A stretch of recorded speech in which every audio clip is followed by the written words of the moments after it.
Коррупциядан тазалануу мезгили келди. Бул тууралуу 8 февралда өткөн Коопсуздук кеңешинин жыйынынын соңунда өлкө башчы ушундай чечим чыгарганы белгилүү. Бул өзгөчө күч, сот, укук коргоо жана башка тармактарга басым жасалуу менен айтылган. Анткени жыйында коррупция менен түздөн-түз күрөшүүчү орган өздөрү таза эмес иш алып барып жаткандыгы да мисал келтирилген. Бул жылы эң чоң коррупциялык көрүнүш энергетика тармагында катталганын бир катар эксперттер белгилешүүдө. Бишкек жылуулук борборундагы күтүүсүз авария, анын кесепеттерин иликтеген депутаттык комиссия бул жайда ачыкталбаган коррупциялык элементтер бар экендигинен күмөн санашкандыгын айтышууда. Себеби жылуулук борбордогу кырсыкты иликтөөдөн улам аны модернизациялоого коротулган 386 миллион доллардын изин таппай, 1-мартта жыйынтыгын чыгара турган комиссия ишти терең иликтөө үчүн дагы убакыт сурап жаткандыктарын билдиришти.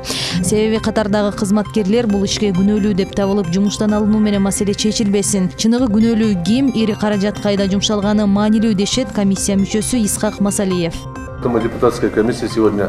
Депутаттык комиссия 1-мартта жылуулук борбордогу авариянын кесепеттерин иликтөө ишибиздин жыйынтыгын чыгарышыбыз керек болчу. Бирок биз убакыт сурайлы деп жатабыз. Анткени бул ишти бир айда иликтеп бир жактуу бүтүм чыгаруу кыйын. Чындыкка жетебиз. Күнөөлүү ким экендигин аныктайбыз десек, бир ай аз убакыт болуп калат. Катардагы кызматкер жумушчуларды кызматтан алуу менен маселе чечилбейт. Бул жерде өкмөттүн да мүчүлүштүгү бар.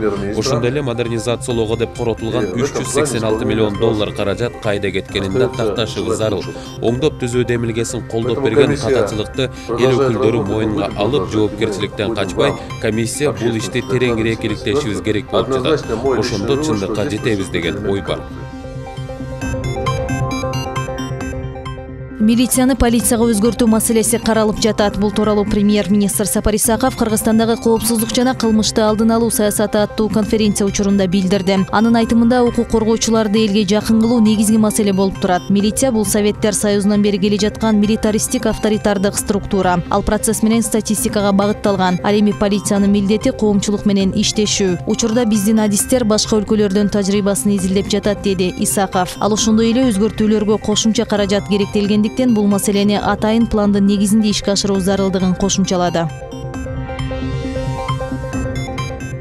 Өкмөт калктын психикалык саламаттыгын сактоо боюнча 2018-2030 жылдарга карата программасын бекитти. Тийиштүү токтомго премьер-министр Сапар Исаков кол койгонун өкмөттүк аппараттан кабарлашты. Аталган чечим өкмөттүн жаңы доорго 40 кадам программасын ишке ашыруунун алкагында кабыл алынды. Программанын максаты психикалык саламаттыкты чыңдоо менен бирге эле оорулардын алдын алып, жеткиликтүү медициналык жардам менен камсыздоо жана ылдам комплекстүү кызматтарды көрсөтүү системасын өнүктүрүү. Адам укугун сактоо психикалык жактан жабыр тарткан адамдардын айыгып кетүүсүн тездетүү болуп саналат. Андан тышкары программаны ишке ашыруу боюнча 5 жылдык мөөнөткө 35 иш-чарадан турган баштапкы план бекитилди. Белгилегесек, программаны иштеп чыгууда мамлекеттик органдардын, жарандык коомчулуктун жана өкмөттүк эмес уюмдарынын өкүлдөрүнөн турган эксперттик жумушчу топ иш алып барган.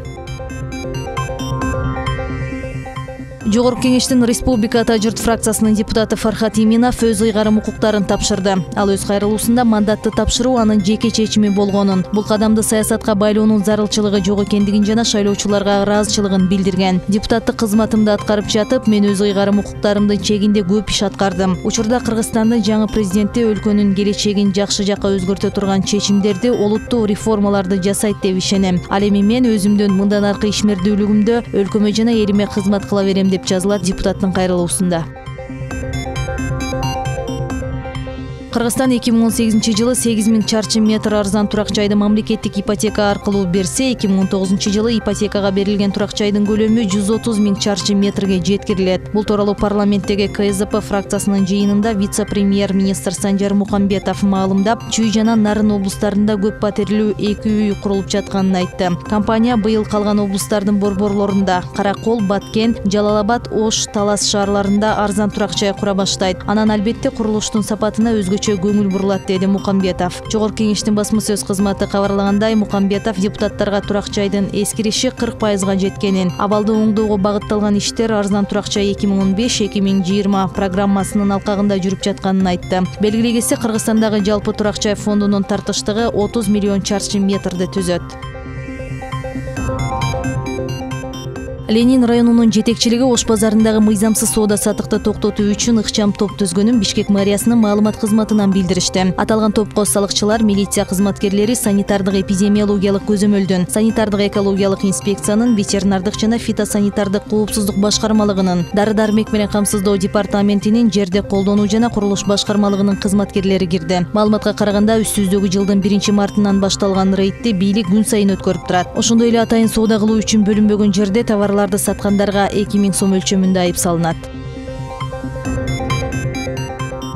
Бүткүл дүйнөлүк кургагучукка каршы күрөшүү күнүнө карата муфтият менен улуттук фтизиатрия борбору акция уюштурууну пландоодо. Бул тууралуу муфтияттын маалымат кызматы кабарлады. Кыргызстан мусулмандарынын муфтийи Максатбек ажы Токтомушев, улуттук фтизиатрия борборунун директору Абдулат Кадыров жана аталган борбордогу USAID-тен кургагучукту бирге жеңебиз долбоорунун адиси Дилшат Хаитов менен жолугушту. Эки тараптуу жолугушуунун алкагында коомчулуктун саламаттыгы жана дени сак коомду биргеликте түзүү жана 24 март бүткүл дүйнөлүк кургагучукка каршы күрөшүү күнүнө карата эл арасында ден соолук жумалыгын өткөрүү боюнча пикир алышты. Ал эми Максатбек ажы Токтомушев 16 мартта өлкө аймагындагы жума мечиттерде ден соолук темасында жума баяны айтылып, коомчулукка бул күнү адамзатынын саламаттыгы боюнча шарияттан түшүндүрмөлөр берилерин айтып, Кыргызстан мусулмандарынын дин башкармалыгы буга чейин дагы көбүрөөк бел баракчасынын негизинде өлкө аймагында бир катар түшүндүрүү иштери жүргүзүлгөндүгүн билдирди. Жолугушуунун акырында кургагучуктун алдын алуу максатында атайын акция уюштурууну пландашып, коомчулуктун саламаттыгын бирге чыңдоону ниет кылышты.